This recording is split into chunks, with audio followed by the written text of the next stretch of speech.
हमारे कस्टमर की अपनी प्रोडक्ट्स हैं। अगर उसकी अपनी प्रोडक्ट्स नहीं है, तो कल मैंने बात की थी कि शॉपिफाई हमें एप्लीकेशन प्रोवाइड करता है ड्रॉप शिपिंग की। अगर हमें ड्रॉप शिपिंग करनी है तो उसका प्रोसेस एक एप्लीकेशन के थ्रू हम करेंगे। तो हमारा अभी हम जो भी काम करेंगे, अभी हम ड्रॉप शिपिंग नहीं कर रहे होंगे। इस पेज के ऊपर जितनी भी वर्किंग होगी, ये वो वर्किंग होगी जो हमारा कस्टमर की अपनी प्रोडक्ट्स है, उसकी अपनी दुकान है, वो खुद या तो बना रहा है या वो किसी से खरीद रहा है, ये उसकी हेडेक है।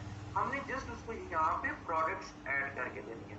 ठीक है जी। जी। नेक्स्ट हम ये इस पेज के ऊपर आके हम सारी अपनी प्रोडक्ट्स ऐड, और कल से ऑलमोस्ट मैं सेटिंग्स के ऊपर नहीं जाऊंगा, क्योंकि आई नो कि मुझे फील हो रहा है कि आप सेटिंग्स अगर मैंने अभी डिस्कस कर दी तो शायद ये आपके ऊपर से गुजर जाए, आपको ज्यादा समझ नहीं आएगी, आपका इतना एक्सपीरियंस नहीं है पहले ई कॉमर्स के साथ। तो मैं कल से ही प्रोडक्ट्स के ऊपर काम शुरू करूंगा। आज बस जस्ट हम ये चीजें डिस्कस करेंगे एप्स तक, और कल से हम अपनी प्रोडक्ट्स के ऊपर काम स्टार्ट कर देंगे। ठीक है। जी।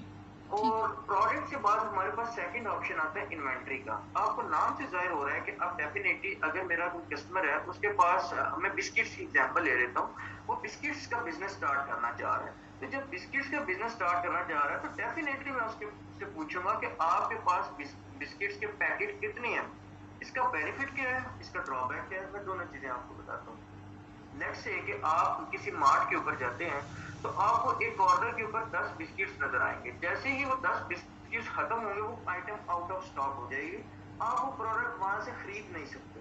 तो सेम चीज यहाँ पे है कि अगर हम यहाँ पे डाल देंगे हमारी प्रोडक्ट की इन्वेंट्री 10 है, हमारे पास 10 पीसीस पड़े हुए हैं, तो जैसे ही हमारे स्टोर के अंदर से कोई बंदा 10 पीसीस, या कोई 10 बंदे आके एक एक पीस बाय कर देंगे, या एक बंदा 2 पीस बाय कर ले, तो उसके जो टोटल वो चेक करेगा कि 10 पीस बिक गए हैं, तो वो बाकी आइटम को आउट ऑफ स्टॉक कर देगा, ताकि हमें इसका ऑर्डर मिले ही ना। अब यहाँ पे दो कंडीशंस हो जाती हैं। समटाइम्स हमारा कस्टमर कहता है कि मुझे आउट ऑफ स्टॉक का ऑप्शन नहीं चाहिए, क्योंकि ये कैसे, ये बात को वैलिड, मैं आपको एक लोकल एग्जांपल दूंगा कि अब लेट्स से कि आपकी एक किराना स्टोर वाला दुकानदार है और एक साथ वाला होलसेलर बैठा हुआ है। अब किराना स्टोर से आप जाके शैम्पू बाय करते हैं, और वो कहता है मेरे पास शैम्पू खत्म हो गया, मैं 2 मिनट में आपको दूसरी शॉप से शैम्पू लेके वापिस आके आपको दे देता हूँ। अब उसने अपना कस्टमर जाया नहीं होने दिया, उसने क्या किया, आपसे ऑर्डर ले लिया और खुद जाके दूसरी दुकान से आपको शैम्पू ला के आपको दे दिया। अदरवाइज आपको दूसरी शॉप पे जाना पड़ना था, लेकिन ये वाला काम उसने खुद कर लिया। तो अब यहाँ पे ऑप्शन क्या हमें समझ आती है कि हमारे पास दो ऑप्शन है। हम ये ऑप्शन सिलेक्ट कर सकते हैं कि जब हमारी प्रोडक्ट की इन्वेंट्री खत्म हो जाए, तो उसको आउट ऑफ स्टॉक नहीं होना चाहिए, हमें स्टिल ऑर्डर रिसीव होने चाहिए, ताकि हम ऑर्डर हमें रिसीव हो तो हम कहीं ना कहीं से मैनेज कर लेंगे, किसी दूसरी दुकान से परचेज करके उसको डिलीवर कर देंगे प्रोडक्ट को। ठीक है जी, आपको इन्वेंट्री की क्लियर समझ आई है? जी। ठीक है जी। नेक्स्ट हम बात करते हैं ट्रांसफर्स। अगर मैं आपको ट्रांसफर्स बताऊंगा तो शायद आप कंफ्यूज ना आ जाए, मैं आपको एक इसका स्लाइड से इंट्रोडक्शन दे देता हूँ, क्योंकि हमारा ट्रांसफर के साथ बिल्कुल रिलेशन ही होगा।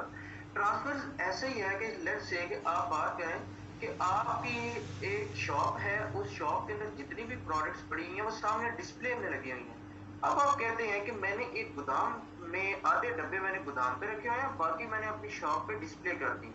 अब ये जो ट्रांसफर्स है, ये गोदाम के साथ सिस्टम हमें प्रोवाइड कर रहा है कि आप अपनी शॉप को अपने गोदाम के साथ कनेक्ट कर लें, कि आपके गोदाम में भी जितनी प्रोडक्ट्स पड़ी होंगी वो यहाँ पे डिस्प्ले हो जाएंगी, और यहाँ से हम सिर्फ ट्रांसफर करेंगे, और वो ट्रांसफर हमारी शॉप के अंदर हो जाएंगे। तो बेसिकली इसका हमें बिल्कुल भी कोई बेनिफिट नहीं है, क्योंकि हमें कोई ज्यादा प्रॉब्लम नहीं है। जहां पे हम 10 पीस ऐड कर लेंगे इन्वेंट्री के अंदर, तो वहां हम 20 पीस भी ऐड कर सकते हैं। 10 पीस अगर गोदाम में पड़े हुए हैं, तो हम यहाँ पे 20 पीस भी इन्वेंट्री में ऐड कर सकते हैं। तो इसलिए हमें ट्रांसफर्स का बिल्कुल भी कोई बेनिफिट नहीं है। अगर आप यहाँ पे लिखें, you can track and receive incoming inventory from the suppliers and business location. Business location mean गोदाम या सप्लायर्स, कहता है या तो आपके सप्लायर्स के जो, अगर आपके सप्लायर्स के पास जो इन्वेंट्री पड़ी हुई है, या आपकी कोई बिजनेस लोकेशन है, कोई गोदाम है, कोई वेयर हाउस है, तो उसके साथ ये सिस्टम आपका कनेक्ट हो जाएगा। ठीक है। नेक्स्ट हम बात कर रहे थे कलेक्शंस का। मोस्ट इंपॉर्टेंट ये हमारी टैब रहेगी। कलेक्शंस के साथ भी हमारा बिल्कुल डायरेक्ट वर्किंग रिलेशन रहेगा, और वो किस तरह रहेगा, आपको पता है, आप किसी मार्ट के अंदर जाते हैं तो आपको बिस्किट्स का एक कॉर्नर बना होगा। उस बिस्किट्स के कॉर्नर में हर किस्म के डिफरेंट ब्रांड्स के बिस्किट पड़े होंगे। अगर हम लेडीज कॉर्नर की बात करें तो सिर्फ लेडीज कॉर्नर में कोई बिस्किट नहीं पड़ा होगा, वहां पे सिर्फ ब्यूटी की प्रोडक्ट्स पड़ी होंगी लेडीज कॉर्नर पे। अगर हम अपैरल्स की बात करें तो वहां पे सिर्फ गारमेंट्स की चीजें पड़ी होंगी, वहां पे कोई दूसरी नहीं पड़े होंगे। तो बेसिकली बात करने का मकसद है कि हम जितनी भी प्रोडक्ट्स अपने स्टोर के अंदर ऐड करेंगे, आइदर वो डिफरेंट कैटेगरीज की हो सकती हैं, लाइक वो मेंस टी शर्ट्स हो सकती हैं, वो वुमेन टी शर्ट्स हो सकती हैं। तो जब main and women T shirts को अगर हम अपनी वेबसाइट के ऊपर इकट्ठा डिस्प्ले करवा दें तो वो बहुत बुरा लगेगा। तो मैं अगर आपको इस वेबसाइट के ऊपर लाइव व्यू करवाऊं तो आपको यहाँ पे डिफरेंट कलेक्शंस बनी हुई नजर आएंगी। जब हम मेंस कलेक्शन पे क्लिक करेंगे तो सिर्फ हमें मेंस की प्रोडक्ट्स ही नजर आएंगे, और जब हम वुमेन पे क्लिक करेंगे तो जस्ट हमें वुमेन की प्रोडक्ट्स ही नजर आएंगे। Like here you can see men's clothing and women's. यहाँ पे अगर हम वुमेन्स की किसी टी शर्ट पे जाएंगे तो सिर्फ वुमेन की आएंगी। हम मेंस के ऊपर जाएंगे, कोट्स एंड जैकेट्स पे हम जाते हैं तो सिर्फ हमें मेंस की प्रोडक्ट्स नजर आती है। तो ये जितनी भी आपको कैटेगरीज नजर आएंगे, ये सारी कैटेगरीज, ये सारी कलेक्शंस यहाँ पे आके बनेंगी। हम कलेक्शंस यहाँ पर क्रिएट करके अपनी जितनी भी प्रोडक्ट्स होंगी उस पर्टिकुलर कलेक्शन में हम 10 प्रोडक्ट्स जो हमारे वुमेन की हैं वो हम अपनी पर्टिकुलर कलेक्शन में ऐड कर देंगे। ठीक है कि आपको कलेक्शन की समझ आ गई है? जी सर। ठीक है, नेक्स्ट हम बात कर रहे थे गिफ्ट कार्ड की। गिफ्ट कार्ड ऐसे ही है कि आप अपनी प्रोडक्ट के साथ आप कोई चीज गिफ्ट ऐड करके देना चाह रहे हैं। लाइक हम अगर देखें तो रमजान में हमें डिफरेंट मार्ट से हम अगर शॉपिंग करते हैं तो हमें एक साथ खजूर का या कोई हमें छोटा सा गिफ्ट हैम्पर मिल जाता है या कोई गिफ्ट का कोई बॉक्स मिलता है। तो उस चीज को अगर हम ऑनलाइन शॉपिंग में यूज करना चाहें तो ये हमें इस पेज के ऊपर ऑप्शन मिलता है गिफ्ट कार्ड का। हम यहाँ से गिफ्ट कार्ड ऐड करके अपने स्टोर के ऊपर लगा सकते हैं। आइदर हम गिफ्ट कार्ड के ऑप्शन को यहाँ से यूज नहीं करते क्योंकि इसमें तो बहुत ज्यादा अच्छे ऑप्शंस अवेलेबल नहीं है। लाइक अब हमारा कस्टमर क्या होता है कि मेरा ये जो गिफ्ट कार्ड है कि मैं इसको एज अ सेपरेट एक प्रोडक्ट पे सेल कर रहा हूँ, मतलब कि मैं उसको, मुझे पता चलता रहे मेरे पास गिफ्ट कार्ड कितने रिमेनिंग्स भी रह गए हैं, तो वो यहाँ पे ऑप्शन अवेलेबल नहीं होता। तो उसके लिए हमारे पास एक डिफरेंट कोड है, और नेक्स्ट हम इन द लास्ट जब हम इसके ऊपर वर्किंग कर रहे होंगे तो मैं आपको बताऊंगा, दिखाऊंगा साथ कि हम गिफ्ट कार्ड कैसे डिस्प्ले कर सकते हैं अपने कस्टमर को, और वो गिफ्ट कार्ड ऐसे परचेज कर, और जब हमारे पास गिफ्ट खत्म हो जाएंगे तो वो गिफ्ट इधर से ऑटोमेटिकली डिसेबल हो जाएंगे ताकि कोई नेक्स्ट कस्टमर हमारा गिफ्ट ले ना सके। ठीक है जी, नेक्स्ट हम बात कर लेते हैं कस्टमर्स की। तो ये बेसिकली कस्टमर्स हिस्ट्री है, कस्टमर्स का पेज हमें यहाँ पे नजर आ रहा है। कस्टमर्स का पेज नजर आने का मकसद सिर्फ इतना है कि जितने भी हम यहाँ पे, अब अगर हम ऑर्डर्स पे देखेंगे तो हमें सारे ऑर्डर्स नजर आ रहे हैं, लेकिन हम कस्टमर्स पे देखें तो हमें सारे कस्टमर्स नजर आ रहे हैं जो डिफरेंट कस्टमर्स हमारी वेबसाइट पे आए और आके हमारी वेबसाइट से कोई ना कोई चीज बाय करके गए हैं। ये आपको ज्यादा अच्छी समझ यहाँ से आएगी जहाँ पे आपको डिफरेंट कस्टमर्स नजर आएंगे। आप ये देख सकते हैं कि इस वेबसाइट पे तो लाख कस्टमर्स हैं क्योंकि ये डेली चलने वाली वेबसाइट है।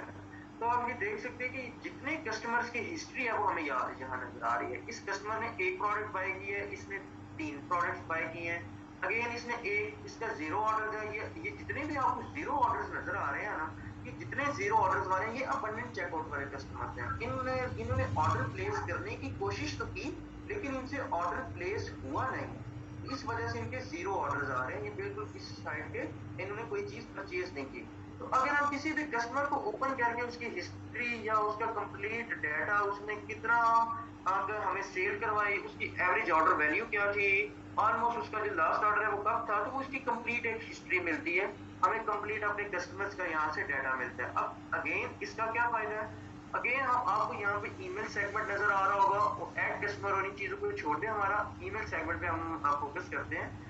अब हम इन जितने भी कस्टमर हैं हम इनको कोई अपकमिंग सेल इनको बताना चाहते हैं। हम जब बताना चाहते हैं कि अभी विंटर्स का सीजन स्टार्ट हो रहा है तो समर की प्रोडक्ट्स में हम सेल आउट कर रहे हैं, हम यहाँ पे एक ईमेल सेगमेंट क्रिएट कर देंगे। लेट्स से कि मैं ईमेल सेगमेंट, एक ऐसा ऑप्शन है कि फर्स्ट करें आप, पहले हम जब व्हाट्सएप इतना कॉमनली यूज नहीं थे करते तो हम ग्रुप्स जो है वो मोबाइल पे बना लेते थे, व्हाट्सएप फोन पे।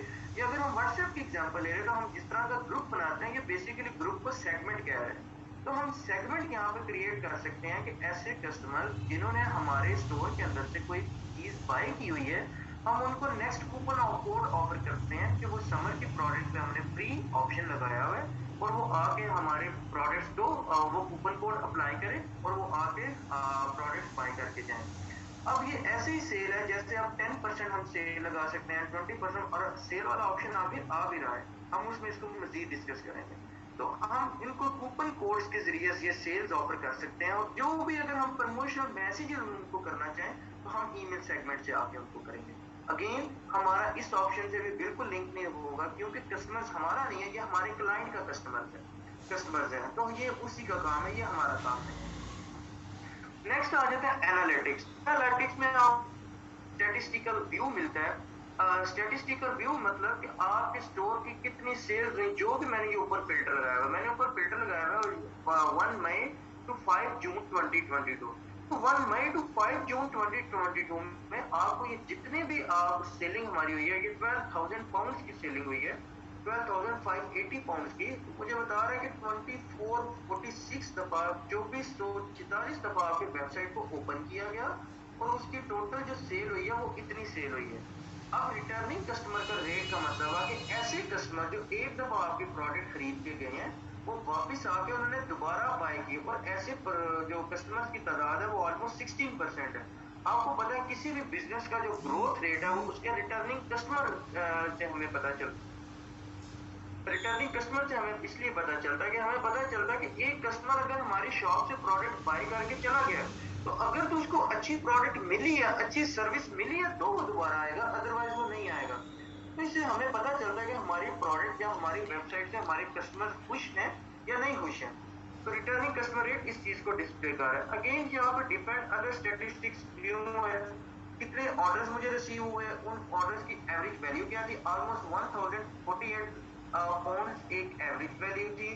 और सेशन कन्वर्जन रेट का मतलब है कि 2400 दफा अगर आपका सेशन खुला है तो ऑलमोस्ट 40.41% ऑलमोस्ट उन सेशंस में से प्रोडक्ट बाय की गई है। लाइक आप ऐसी इस बात को समझ लें कि अगर आपके स्टोर के अंदर 100 कस्टमर्स आए हैं और सिर्फ 10 बाय करके गए हैं तो आपकी 10% रेशियो होगी आपकी कन्वर्जन रेट की, वो कितने कन्वर्ट हुए हैं, वो आपके कस्टमर बने या नहीं बने, ये उस चीज को यहाँ पे रिप्रेजेंट कर रहा है। अब ये इधर मजीद कुछ मुझे स्टैटिस्टिक्स दे रहा है, दिखा रहा है कि मेरी कौन सी प्रोडक्ट्स जो है वो